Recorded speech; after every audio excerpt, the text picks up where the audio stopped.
রাসূলুল্লাহ সাল্লাল্লাহু আলাইহি ওয়াসাল্লাম এত সুন্দর ছিলেন, দেখলে মনে হতো যেন তাকে রূপা দিয়ে গঠন করা হয়েছে। রাসূলুল্লাহ সাল্লাল্লাহু আলাইহি ওয়াসাল্লামের মাথা কেমন ছিল? আল জামিউস সগীর হাদিসের কিতাব 6452 নম্বর হাদিস। এই হাদিসের মধ্যে আছে কানা রাসূলুল্লাহ সাল্লাল্লাহু আলাইহি ওয়াসাল্লাম যাখমার রাসি।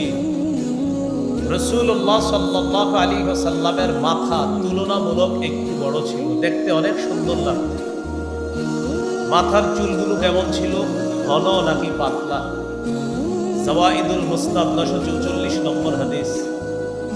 কানা রাসূলুল্লাহ সাল্লাল্লাহু আলাইহি ওয়াসাল্লাম কাসীরা শা'রির রাসি।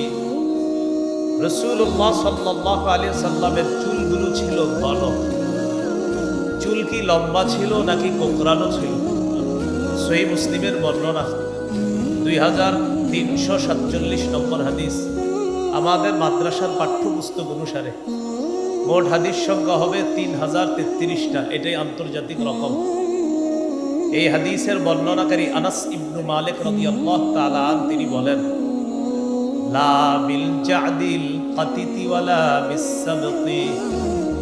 রাসূলুল্লাহ সাল্লাল্লাহু আলাইহি সাল্লামের চুলগুলো একেবারে কোঁকড়ানো ছিল না, আবার একেবারে সরু লম্বা ছিল না। তাহলে কেমন ছিল? এটা আরেক হাদিস থেকে জানি। আল জামিউস সগীর হাদিসের কিতাব 6475 নম্বর হাদিস। হাদিসের বর্ণনাকারী আবু হুরায়রা রাদিয়াল্লাহু তাআলা আনহু তিনি বলেন, আন আবি হুরায়রা রাদিয়াল্লাহু তাআলা আনহু قال كان رسول الله صلى الله عليه وسلم